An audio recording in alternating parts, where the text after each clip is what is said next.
yang sama-sama kita hormati dan kita muliakan, sahibul hajat atau sahibul bait atau ahli tuan rumah, yang mana telah mengumpulkan kita pada sore hari ini dalam rangka rutinitas pengajian yasinan, namanya Al-Munawarah. Lupa terus, padahal yang ketiga kalau salah nih ya, tiga sudah sini lupa namanya. Serta ibu-ibu jamaah pengajian rutin yasinan yang dimuliakan Allah.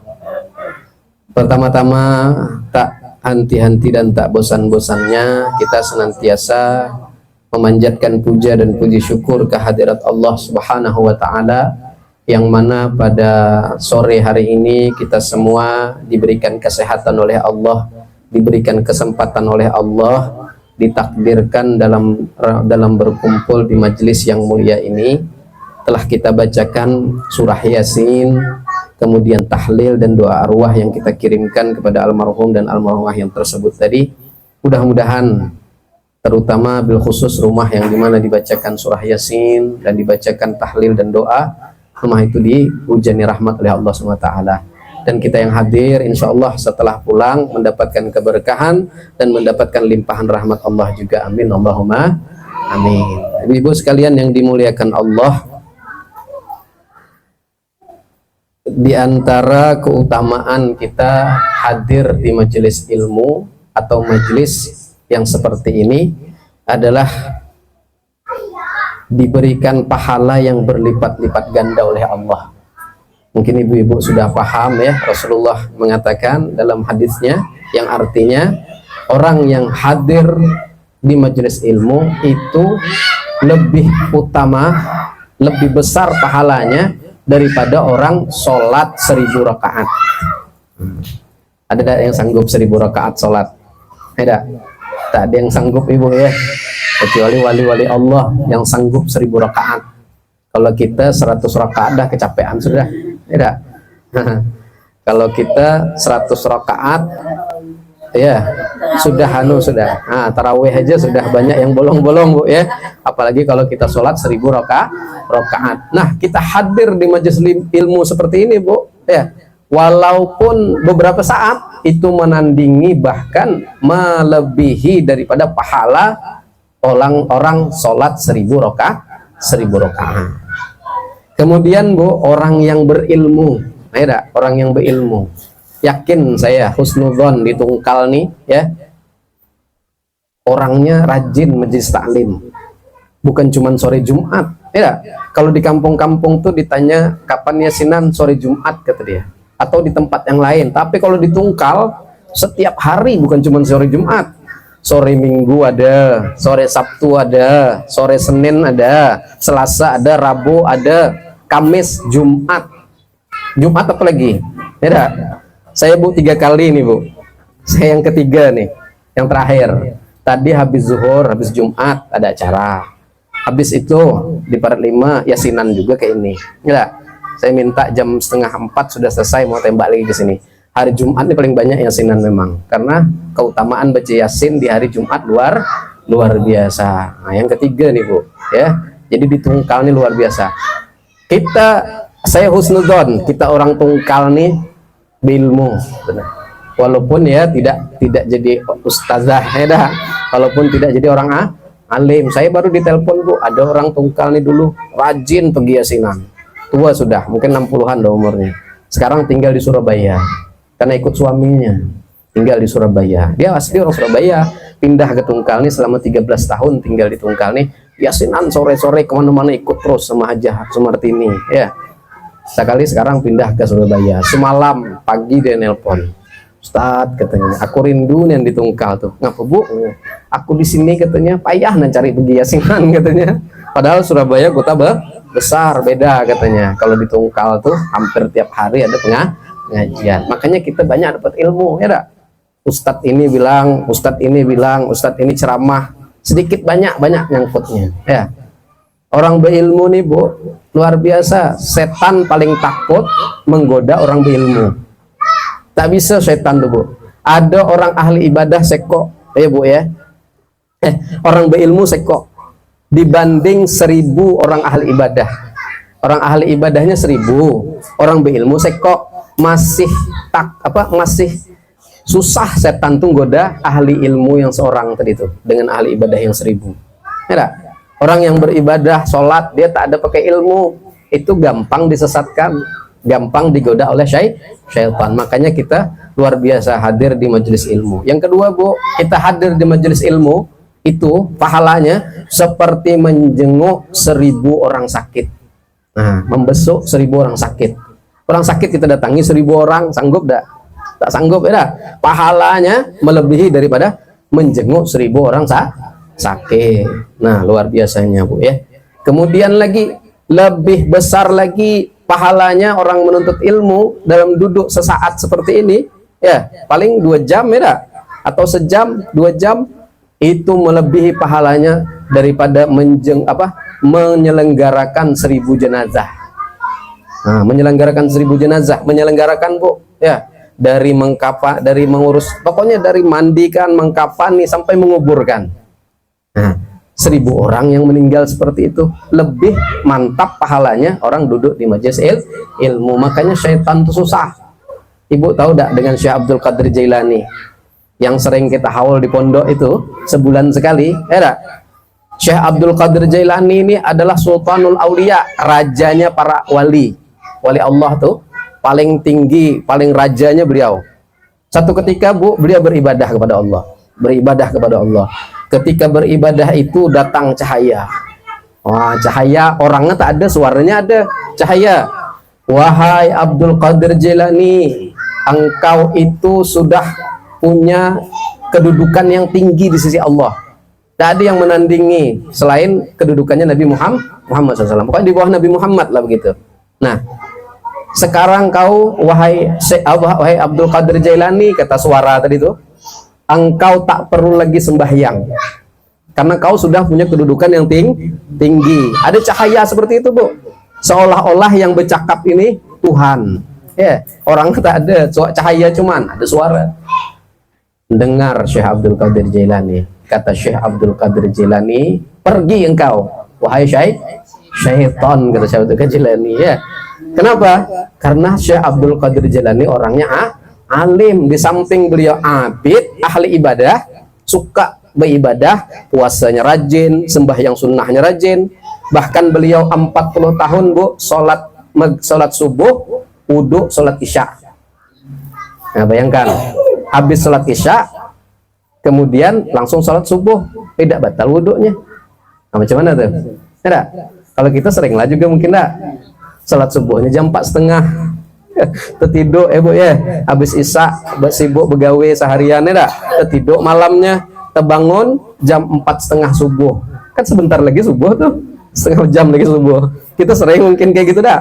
Kalau Syekh Abdul Qadir Jailani, beliau itu wudhu isya sampai ke subuh, berarti tidak bertiduran semalaman, beribadah kepada Allah. Itu Syekh Abdul Qadir Jailani ya.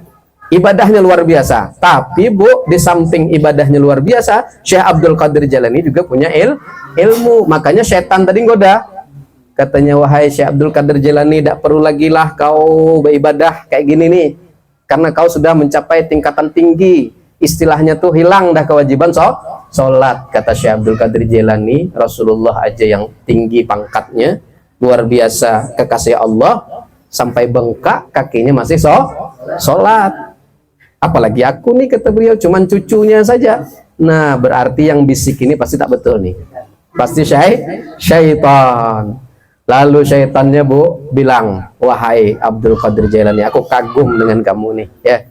Padahal kata beliau, ada 1000 orang sudah yang aku goda ahli ibadah seperti engkau nih. Wali Bu yang digoda oleh syaitan tadi itu dengan caraku seperti itu tadi itu, katanya. Yang 1000 orang tadi tersesat semuanya.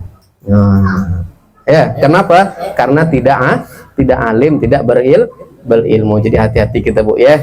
Biarlah kita sering duduk di majelis ilmu, walaupun seminggu sekali, dengar ceramah, dengar, kita catat, kita ingat, itu berarti kita termasuk orang yang berilmu. Nah, itulah diantara keutamaan daripada majelis-majelis ilmu. Tapi ada hal, Bu, yang membuat ilmu itu tak bisa masuk. Kenapa ilmu tak bisa masuk? Ada sebabnya. Ada dua cuman sebabnya. Ya, yang pertama, ilmu itu tak bisa masuk ke kita karena malu. Ya, padahal kata Nabi, al-haya minal iman. Malu itu sebagian daripada iman. Kok bisa malu bikin kita tak masuk ilmu? Bisa menjadi penghalang ilmu. Kenapa? Malu itu kata ulama ada dua. Ada malu yang terpuji, ada malu yang tercela. Malu yang terpuji macam mana? Malu yang terpuji itu malu melakukan sesuatu yang dilarang oleh Allah. Malu melakukan maksiat, ibu-ibu malu buka jilbab, di depan yang bukan mahramnya. Ini termasuk daripada malu yang terpuji. Malu meninggalkan sholat, malu dan lain sebagainya, perbuatan yang tidak bagus. Malu kita melakukan itu. Ini yang dimaksud oleh Nabi al-haya minal iman. Tapi ada malu yang tercela. Macam mana malu yang tercela nih, Bu? Malu yang tercela ini malu berbuat kebaikan.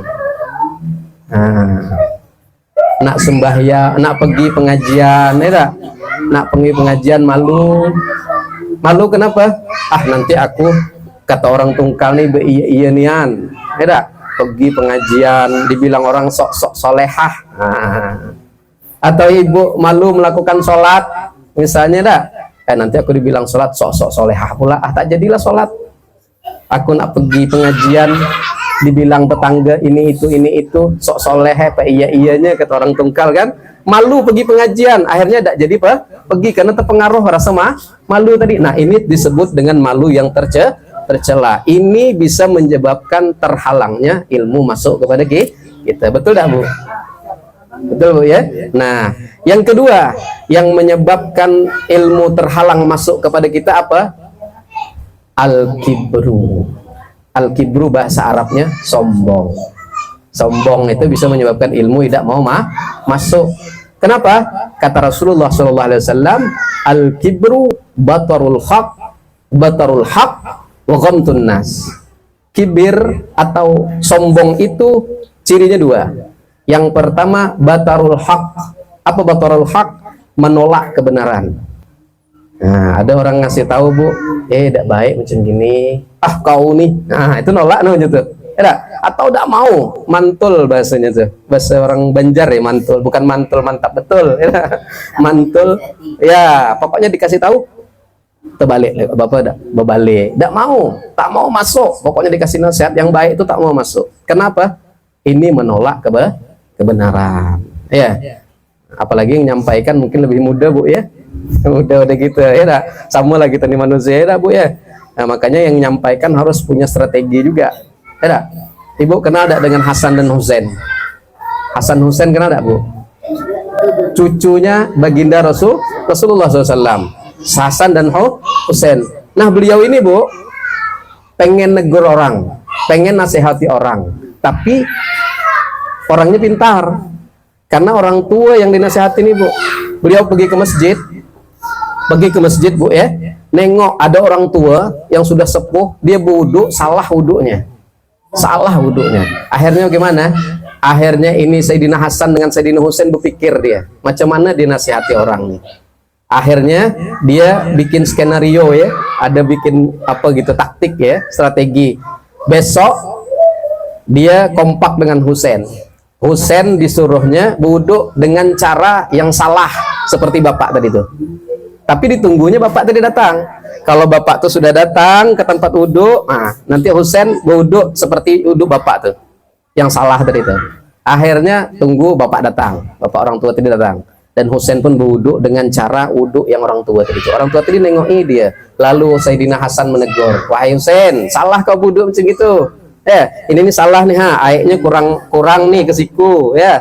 Sudah tuh cara membasuh mukanya salah kayak gitu, yang betul macam mana kata Husain. Nah, ini aku praktekkan kata Hasan. Lalu Hasan pun mempraktekkan. Orang tua tadi nengoki dia, ya. Akhirnya orang tua tadi apa? Tak terasa dia, Bu, ya. Tidak kemudian ya mentang-mentang kita muda sudah pesantren 10 tahun balik ke rumah mama kita mungkin tak begitu tahu ya dah caranya kumpulkan mama di depan sini, assalamualaikum warahmatullahi nasihati, ada macam gitu ya dah. Nah tapi dengan cara yang baik. Tapi kita bu yang tua ketika mendapatkan kebaikan, mendapatkan nasihat yang benar, maka tidak boleh kita nolak. Kalau kita tertolak atau kita merasa tidak suka, itu berarti ada penyakit dalam hati kita, yaitu kibrun, tanda yang pertama. Yang kedua apa? Yang kedua kata Nabi, wa ghamtun nas. Apa ghamtun nas? Menganggap remeh orang lain. Jadi kalau sombong itu yang kedua cirinya, memandang orang itu lebih rendah daripada dirinya. Tidak boleh kita memandang rendah. Nah, kenapa dua ini kok bisa membuat ilmu tak bisa masuk? Kenapa? Karena satu paket bu. Ya, kalau misalnya ada orang ngasih tahu, dia nolak kebenaran, mau tak masuk ilmu, tak mau masuk ilmu. Apalagi yang ketiga, dia memandang remeh. Kalau orang sudah memandang remeh, yang dipandang remehnya tuh ketika menyampaikan sesuatu kebenaran pasti tak mau masuk. Betul tak bu? Nah, jadi hati-hati kita daripada dua hal ini. Yang pertama al-haya, yang kedua kibrun atau sombong. Nah, inilah penyebab ilmu bisa tak masuk tadi itu. Tapi kita husnuzon di tungkal ini ya, insya Allah kalau datang ke pengajian berarti itu memang butuh kepada ilmu. Ya dah. Nah, kalau datang ke pengajian berarti itu aku mau dapat ilmu. Saya husnuzon. Insya Allah niat kita untuk tolabul ilmu. Yang terakhir bu, yang membedakan kita dengan hewan adalah ilmu.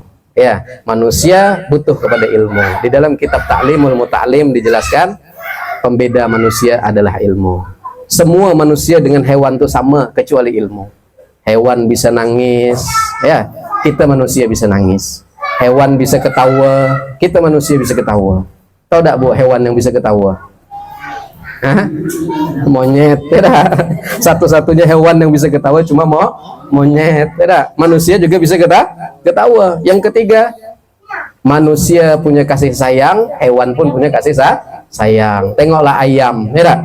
Ayam tuh, dia sayang sama anaknya. Makanya kalau ayam yang betina tuh, dia berjurut dengan anaknya yang kecil-kecil itu jangan coba-coba diganggu mamanya. Jangan dicoba diganggu anaknya, diterkamnya, ya, dipatoknya. Kenapa? Karena sayang, ya, seganas-ganasnya harimau tak pernah harimau makan anaknya sendiri karena ada kasih sayang. Tapi ada satu hal yang tak dimiliki oleh hewan, apa? Yang tak dimiliki oleh hewan adalah ilmu. Karena tidak pernah kita mendengar sejarahnya pengajian berjurut datang juga kucing bawa ke kawanannya pergi pengajian ke masjid, ayam datangan juga ke masjid, tidak pernah. Kenapa? Mereka tidak butuh kepada ilmu. Nah inilah bu ya yang dapat disampaikan, mudah-mudahan bermanfaatnya. Mohon maaf jika ada salah dan khilaf. Wabillahi taufiq wal hidayah. Wassalamualaikum warahmatullahi wabarakatuh.